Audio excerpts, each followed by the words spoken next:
La revue des titres doore ko yéene kaay kër gi di journal l'info xëyee ak garde à vue fële ca dikk yéene kaay bi di wax ce que le PGF reproche à Aliou Sall et Aïssata Sall, le frère de Macky Sall et son épouse dans le collimateur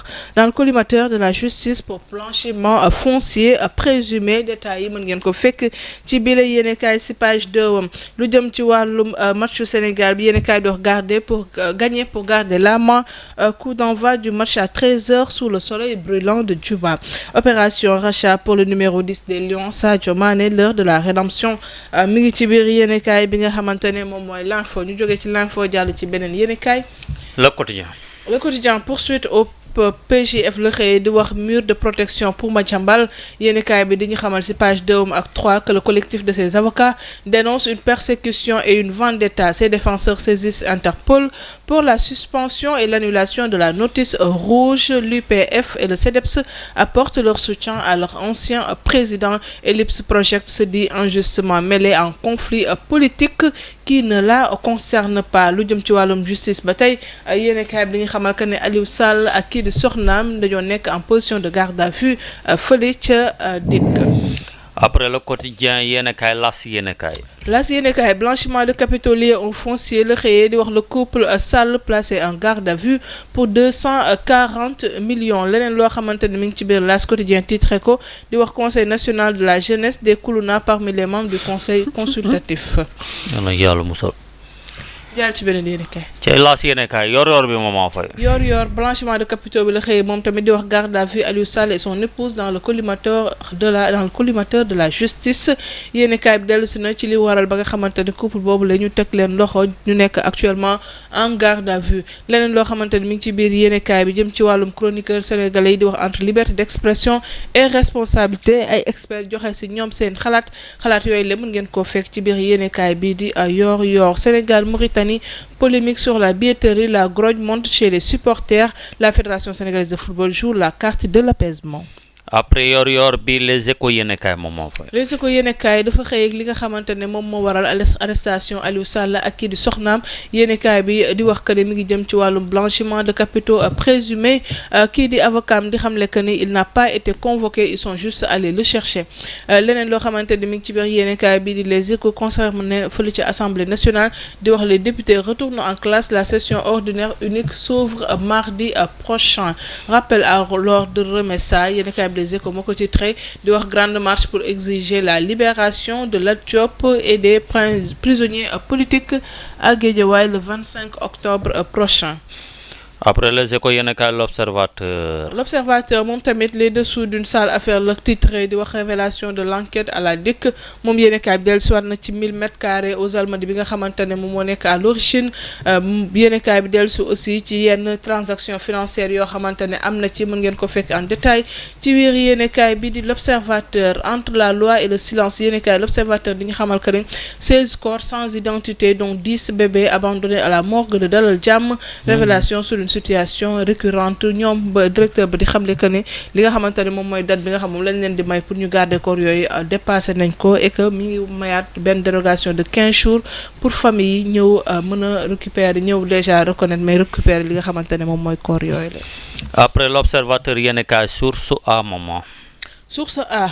ki dafa xëyee ki nga xamante ne moom mooy Salimata Dieng di wax Salimata solde ses comptes au lendemain de sa décapitation à la présidence de la République où elle officiait comme chargée de mission. moom yëkkati na kàddoom ginnaaw bañ ko limogé di wax que ne moom intention musul nekk fragiler institution bi nga xamante moom la bokk waaye en tant que responsable ci JPS da doon joxe xalaatam rek. leneen loo xamante ne mi ngi ci biir yéenekaay bi muy Diomaye dans la garde de Wachacha. Madiambal Diagne sous le coup d'un mandat international écrit à Interpol pour annulation de la procédure. Qui dit Aliou Sall, le frangin de Macky Sall et son épouse en garde à vue. Après source A yéenekaay foo ñu yóbbu l'évidence yéenekaay. l'évidence yi nekkaay Babacar Lo Ndiaye la xëyee moom miy waxalum souveraineté de façade concernant li nga xamante ni moom mooy vision Sénégal 2050 leneen loo xamante ni mi ngi ci biir yéenekaay di patriotisme agricole le modèle silencieux de Serigne Ahma Mbacké à Touba Kaneen mu nekk exemple boo xamante ne mën ngeen ko fekk ci biir yéenekaay bi di l'évidence Babacar J Meng GSB moom di xamle 13 millions d'emplois encore une illusion de Ousmane Sonko kàddu yooyu la yëkkati mën ngeen ko fekk ci biir yéenekaay. Après l'évidence yéenekaay foo ñu yóbbu après l'évidence Vox Populi. Vox Populi, le PM qui annonce la finalisation d'un plan spécial investissement sur 3 ans le xëy ak moom Ousmane Sonko di demander à tous les ministres de mettre en place un dispositif dédié à la facilitation en faveur du secteur privé national pour plan d'investissement bi nga xamante ne de 2026 à 2028. Aliou Sall et son épouse en garde à vue loolu aussi bokk na ci gën a fës ci yéenekaay bi di Vox Populi. Affaire de la supposée dette cachée, les cadres de l'APR exigent du gouvernement la publication de 3 rapports que les di gëm sa bopp waa gëm sa bopp ñoom di dénoncer le show économique d'Ousmane Sonko concernant l'annonce de 13 millions d'emplois d'ici 2050 mi ngi ci bii la yéenekaay Vox Populi. Après Vox Populi yéenekaay Tribune yéenekaay montée des eaux du fleuve soutien aux sinistrés la xëy di wax les ressortissants de Bakel s'interrogent sur les 8 milliards francs CFA promis par le premier ministre mi ngi ci page 5 bu yéenekaay bi di Tribune ba tey dellu si na ci kaw Madiambal Diagne di wax ses avocats décèlent des mal-donnes et dénoncent une chasse à l'homme leneen li nga xamante ne mi ngi ci biir yéenekaay bi 13 millions d'emplois encore une illusion de Ousmane Sonko mu ngi ci biir yéenekaay bi di Tribune. Après Tribune yéenekaay foo ñuy yóbbu Tribune yéenekaay Walf Quotidien, ses enfants, son frère et son beau-frère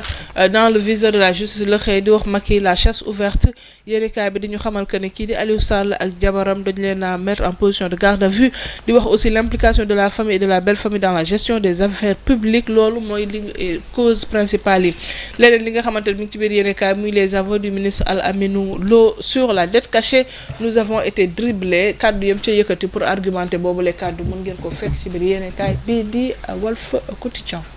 Libération yéenekaay. Rapport scientifique xëy ak les dessous de l'affaire Aliou Sall certain moom la Libération xëy di wax un projet immobilier aux Almadies entre la SCI contrôlée à 99% par Aliou Sall et certain suivi de la vente du terrain au cœur du dossier yéenekaay bi dellusiwaat na ci boobu les dossiers moom Libération. Après Libération yéenekaay foo ñu yóbbu Record ñëw ci li nga xamante ne moom mooy ticket mondial bu ñu yóbbu fi nga xamante ne moom mooy coupe du monde 2026 bi ñu naan ko qualification yi Soudan du Sud Sénégal tey la à partir de 13h ñenn ñi naan ko 1h ci bëccëg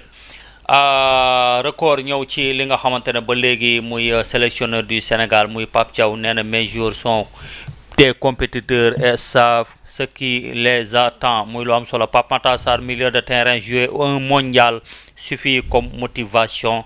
Nicolas Dupuis sélectionneur du Soudan du Sud on va essayer de les faire jouer loolu itam mu ngi noonu daal. Lamb Tony Junior défi Gris 2 ak ki nga xamante ne moom mooy doomu Dangu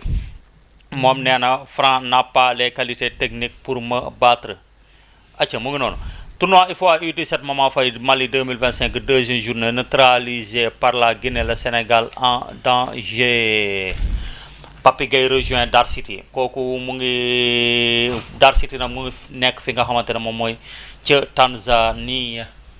Après Record yéenekaay ñu jeexale fi nga xamante ne moom mooy Tribune Sport ñëw ci finale de la zone de l'ORCAV de Bambey Pape Mamadou Diop vice coordonnateur gox US parrain de la fête de la jeunesse qualification mondiale 2026 Soudan du Sud tey la fële ca Juba à partir de 13h inchallah ñu ne à un pas pour les États-Unis le Canada et le Mexique. Il nous reste 2 finales à gagner selon Pape Matar Sarr. Aujourd'hui, on est en pole position à recaler Pape Thiaw. Qualification au mondial 2026 ba tey l'Algérie qualifiée une 5e mondiale pour les Fennecs gannaaw bu ñu toog ay at demuñu fi nga xamante ne moom mooy coupe du monde. merci beaucoup ñaari final la ñu am mooy li gënoon fës ci yéen kaay pour ce vendredi 10 octobre 2025 dañuy ànd ak ki nga xam moom mooy Abdoulaye Dieye ci li nga xamante ne moom mooy vidéo du jour tey lan la ñu loo ñu indi. waaw lu gàtt rek te sax mu ko defee saa su ne la régie bu fekkente ne waa ñun lu xew. waaw vas-y. Mamour donc mi ngi noonu lu gàtt rek te saf xamal moom chaque jour dañuy indi loo xamante ni dañ koy waxtaanee. moo xam conseil lay doon jagleel ko askan wi wala moo xam motivation loo xamante ne daal nit ki bu ko seetaanee déglu ko du raw rek seetaan mais déglu kàddu yi dana ko mën a daal dimbali ba nga xamante ne nii bu ñàkkoon li nga xamante ne nii moom moo di espoir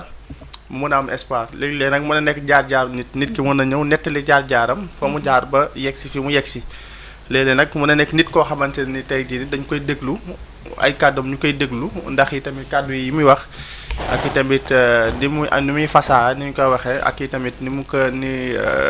ki mu doon parce que tamit booy tànn booy tànn ngir waxtaane nit wala boog booy tànn ngir joxe conseil da ngay xool kii wax kan na ndax mën na joxe conseil am déet ndax mën na motiver nit am déet yaakaar naa ni loolu la ci baax tey nañuy den waxtaan woo xamante ne daal incha allah rek bu ko déglu ñu dem seetaan voilà mi ngi noonu da nga ci jël njàngat waaw dëgg naa la de. waaw mi ngi noonu mooy li ma wax rek tout à l'heure rek waxtaan moom mën nañ ko tënk avant que ni muy ñëw à la régie c'est par rapport ak li nga xamante ne moo di nit ki c'est par rapport ak li nga xamante moo di nekku nit ki c'est par rapport ak nit ki maanaam li nga xamante ne tey mooy li mu war a am maanaam tey di ci vidéo bi ka cay wax mi ngi xamle li nga xamante ne tey jii ni mooy taxawaayu nit ki waaye tamit nag mi ngi xamle ñett yoo xamante ne ni ku tedd ki Maam Borom Touba moom da ko waxoon nii nañ ko moytu mooy nit warta nelaw ba yandoor nit warta lekk ba suur waaye tamit nit warta am temps ndax jàpp na ne ñett yi ni bu ko nit amee dana manqué lu bari ci àddunaam li jëm ci wàllum dundinam ak wét gi mu war a wéetal suñu borom da koy ñàkk ndax ku lekk ba suur tayal nga ku nelaw ba yandoor tamit lu bari da nga ko fàtte donc mu ne ñett yi nañ ko moytu waaye tamit nag li jëm ci nit ki parce que tamit dañuy aay sa nelaw ba yandoor nit ki seen nelaw warta xóot warta sori yonte bi sax alayhi salaam daawuta nelaw ba yandoor daatu